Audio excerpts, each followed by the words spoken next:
Nuachtlitir na Nollaig 2022. Bháil le coiste banisteocht agus fórin oibre chorchaí van seo buchas ó chraí a chhlacha le chuile a chuide leo a rinne bliana. Uaireanta oscailte den Nollaig, ben corchma dhuine de dhuine an tíú lá fiad ag an hína chlog, agus oscail sé ríist de máirt an tíú lá ag an níor maidin. Uaireanta oscailte le 2023, de máirt de dhuine agus de dhuine an 19 hín agus an sin an dóg dí leir se dó. Díomh a cháirde, tá muid garan na huaireanta trádála fa tamalín. Tá muid gur banisteoir chunta a ostús an do gcórchaman ach faoi láthair ní muid an ó híh muoinú dhé.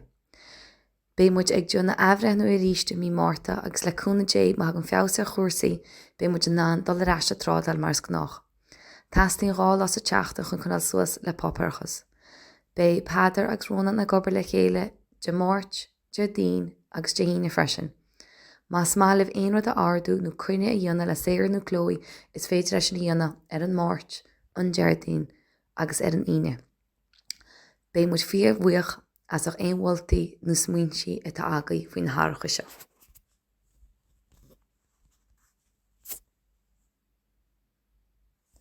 Is féidir a scríomh bhna leanach agus a dhearmach agus a legan isteach ag an gcórchaman.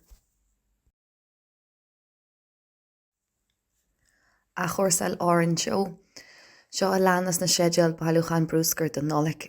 De dhuine an tíú lá fiad, de dhuine an tíú lá agus de máirt an tíú lá anar. Ar áran, eitil stearnach ar an ceithre lá fiad ag leir se dóhéag go inisoirr, bheidh sé dúnse le dá Nollaig agus lá éilistúfan. An chéad eitil go inisoirr ar an 7 lá fiad go Nollaig ag leir se de, bheidh sé dúnse ríist ar an chéad lá anar 2023. Aran Island Ferries, de saran an ceithre lá fiad ag fágal inisoirr agus na smeánaí go 8, ní bheith aonhád ag leir se de ag fágal ras a bhíl, bé an bád a fágal ras a bhíl ag a 2 agus bé an bus a fágal gaile ag a 1. Ní bheith aon seoltaí ar an 2 lá fiad ná an 6 lá fiad agus bé choilerad ar eist mars gnách ar an 7 lá fiad. Las na mara, bé lasta ag seola ar an 8 lá fiad agus mars gnách ón dar lá anar. Afran na Nollaig, páidirín Nollaig ag níchlog, lá Nollaig afran ag leir se ní, ar maidin de dhuine an 6 lá anar ag dóhéag agus de sarin an 7 lá anar ag an dóhéag freisin.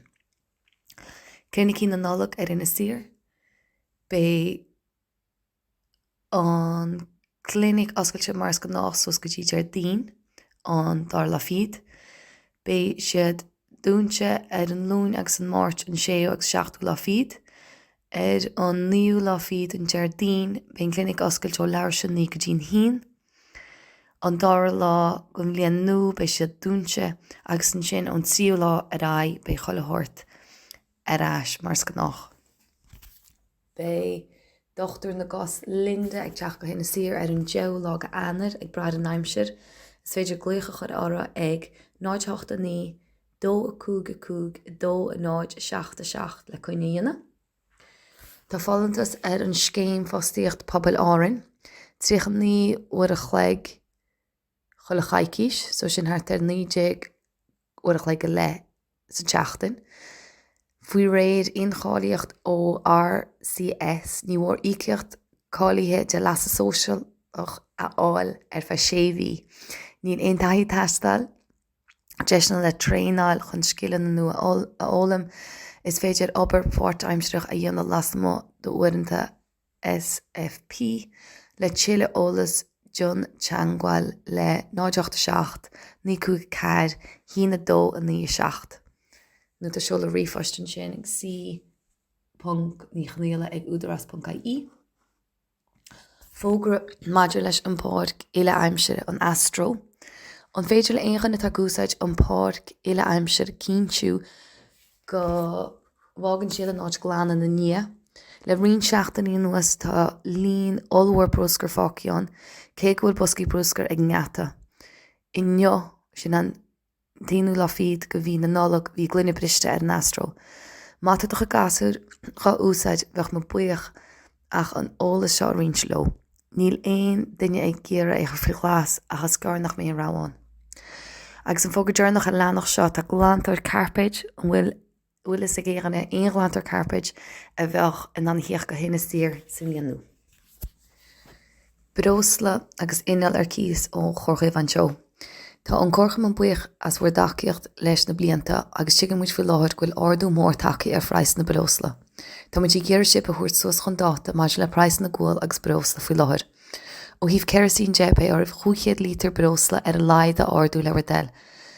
Bei si bh ná choras íciocht a thocrú san efig, ach ní bhéh muid a goil timpeall le ard chubaga agus ar eise ríiste na tí céanna tríos cúpa seachtain. Tá sé seo a tarlú de bhór an tardú a takeí ar dísel. Tá an gúil pólis díalta amachchanis ach tá gúil gan deach ar fáil, mar hampla Eco-Bright Superterm, Stove Heat Cozy Glow, agus sé ar fad 5 kilo na málaí. Fánaí le takeú leis an gcomhar an áitiúla, séidir bhí sí brósla a tuí díireach chuig an doras le costas lásta agus seachatas an áibh, láscar bhá ar preis na brósla, áítar preis brósla an chomhar an dir sunrasc an saláí. Brósla agus na preisna tá árab ón $10 go bhí na Nollaig, tá kerosín euro 3 an lítir, so 500 lítir tá siad 650, diesel glán euro 10, diesel glas euro 10 agus diesel bán euro 50. Mar ólas tá preisna inal ar cíos ordaithe a bhór costas diesel, tá na preisna ar an leanach híos. Tá nóta beag an seo freisin faoin na SME grants a tháinig go céitin, agus a bhna leanach tá printer agus sciúbad airigid ar díal ar phreisní anréasúnta ón gcomhar, má tá síma go úntab séad a deangáil. Preisna le Chomhair an Teo 2023 le fáil ar an leanach seo.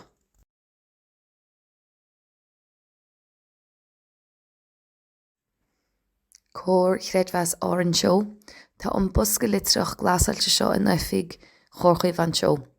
Is féidir le ball a gcuid clúdaí litrach a chur an chuile lá a bhfuil an corchaman ar oscailt.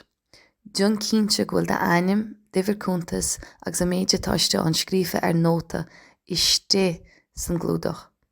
Bei siad bailíar a bhí híach le chuile ar daoin, má bhín ceist nó aonrad web chu gluoch nó text nó rífast chugan, tá na gingerí teangáil a thuas ar mhór an ógra 1000 buchas ó bhard chorchreidmheas áir an Teo.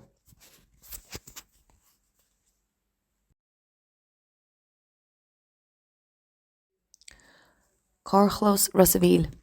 Díomh a cháirde mar a phlé tá litracha cinenne an neisiúnt agan faoi láthir dómh siúd a chuisteach ar cheadan na parcaile ar Rosavíl. Tásúla an gach freagra a bheith eisí I neo nó ar an lún in 9 hí na Nollaig ar dhéarnaí. Bhéin buíoch do bhéiteach na coistí cóirle a chuir ar a ggólachtaí maidir leis an carchósa tá an faoi láthir, caithe sib an carchósa ágáil roimh mórta chugan sin an 5 Nollaig 2022. Tá an tólas seo san áda freisin I ngach cumarsáid éisitar leis na letracha cinenne. Ceist bháil am dáirde thuairt ar freisin ná go bhfuir is go leor iartas maidir le bhéiciil atá chláirí mar bhéicilí airí. Éilíonn Jeremy an chonílacha na cadúnas go glárú for bhéiciil don mótarchánach príomhaideach, agus mar sin ní bhéh iad siúd atá chláirí mar bhéicilí airí incháiliad don na cadúna agus bé orthú parcail eile áil. Mise le meas ón McCormack. Mar ionadaí don trí ile an áireann tá muid Chloe ní bháile, Cathy ní Gael agus Mícheál Connéala ag mala do gach duine a níheala dionach chun a bhéicilí a aistrú go dtí an carchlas nua as a bhíl roimh mórte chugan an 5 Nollaig. Bé an rion I deangáil le gach duine chur iartas isteach faoin broses, íceachta agus bailú cadanna. Tá muid a gobar sa chúlra chun teachta réiteach maidir le áite bheith an do bhéicilí airí le héanlanú. Is féidir teangáil a dhéanana leis an rion, mat se begéire ar 9 2 3 8 8 2 9 2 9 nó bhrífast a cheola ag FHCP Property Unit agriculture.gov.ie. Buíochas le, míle buíochas na múnseí gaeilge a chud an rangan ar siúl I ggóir chuomh an teocha le heachtain, Tá sé ionintach bhfuil tí le bheith ar fáil. Buíochas le chuilechine ag takeíocht na buscaí bád tárala sa ggóirchaman, Theomid €150 ar aghaidh chuig an smór.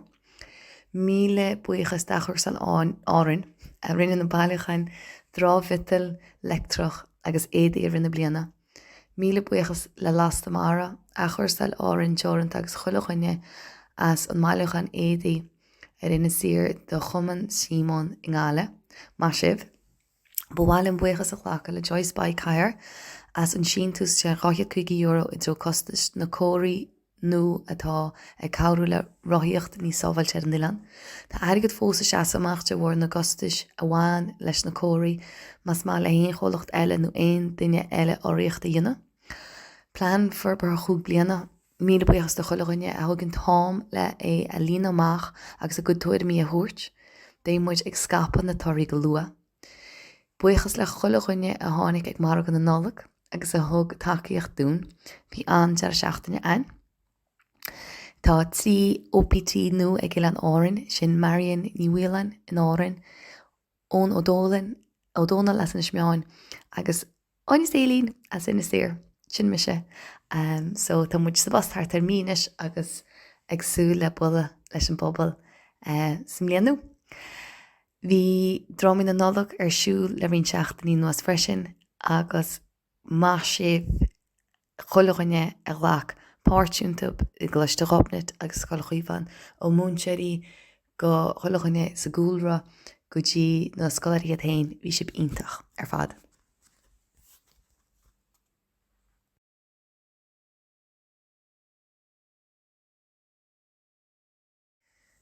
Gorum bhealach Gáile agus Mio, survey úsáideoirí Uisce Valley. Tá cuirla carach na Gaillimhe, cúnda na Gaillimhe agus cúnda Mio tar éis caithfh aimsire las má tuisgurt éireann a cheappa chun deisinaí a aint le go bhéad bhí gorum bhealach nua Arbert timpeall Carr na Gaillimhe, ann na Gaillimhe, Loch Corrib agus Loch Mask tí stáidear éadreachta a olbhú.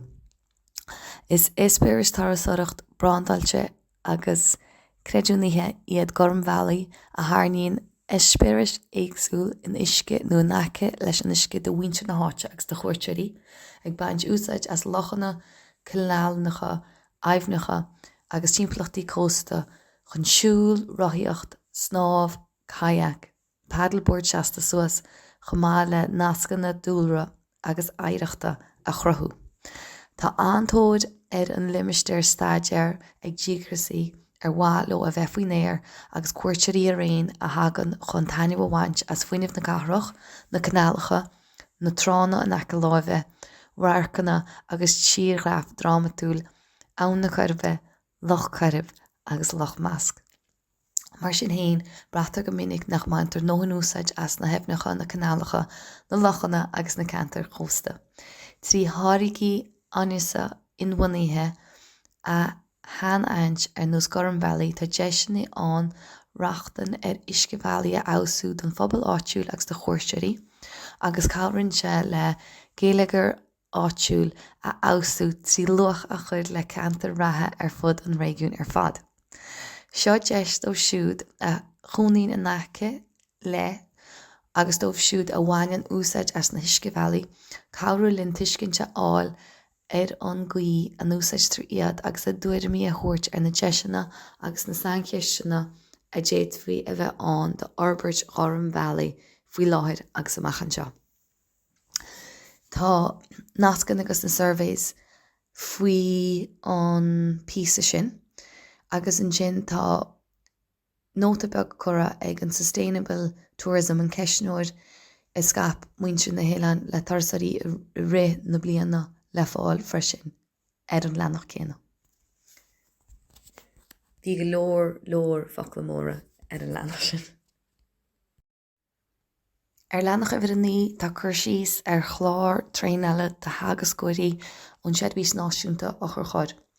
In éireann sa látáin Johan feimín beag nach faoi bháin rábhíle go le éirí Johnach mar chuid reagrothirí pobl thar gáithid céim céad reagar thura pobail. Cuirtear eilúint ar na haibrídeonacht seo go háitiúil. Fleastalann siad ar gluach na ní atá bagrach do bheatha ina bobal áitiúla. Seo ar iarratas ón Teireadh náisiúnta Achar Chomhair nuair a bhíonn orthu fanacht ar Achar Chomhair ar thíocht. Ag teacht le strátéis na Teireadh náisiúnta Achar Chomhair maidir le taú le pobail agus le hananta sa thuairt do nádúr uthúil phobal na Nollag tá an Teireadh náisiúnta Achar Chomhair ag chur clár sainheara ar fáil do phobal mar hagascóirí chéad reagarthaí ar na Nollag. I gcóir le foras crí na hÉireann tá muid pleanáil an clár seo PHECC nó an IHF pobal chéad reagartha a chur ar fáil go luath i mífheabhra le de cheantar na Gaillimhe in na Nollag. Bé an cuas arsúil thar 3 lá agus trí sé deis do phobal na Nollag riont teagascóirí áitiúla bheith acu a áin tacaíocht ón Teireadh náisiúnta Achar Chomhair chun cuasaí a sholáthar in ealaimneacht agus freagairt pobal.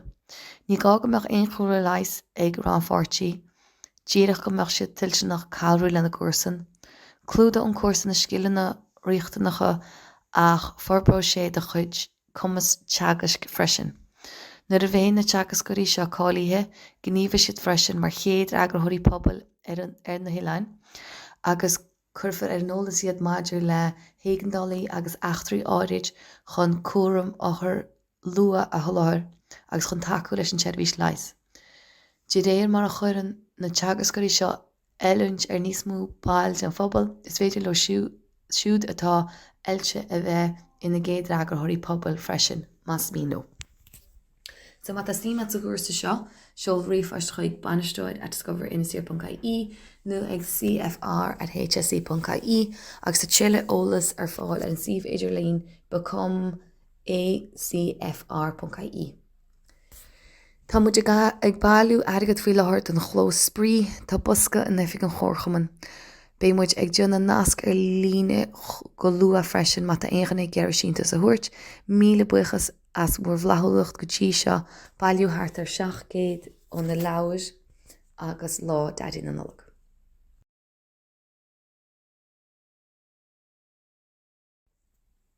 Leannacha de feic si bleitiir ó tháinig isteach chuig an chórchaman le dearnas an ní the King and Queen of inisoirr agus is fearra bhí ag ceolcharm le dearnas agus chunig se go raibh ainm ceangus na ceoltarí gur inisoirr letí díadach mar chéile leis an Nollag a bhí ar an gálín agus tistar se an cás. Breanín se nus gur an a sean winchir ar an Nollag thart chúgna na fídóchain nó mar sin agus léigi héine leitiir agus má tá aon ólas ací beidir ar chinnáte dá siad chuir ar an ólas an chórchaman. Gur míle maithagaí as 8 éisteacht.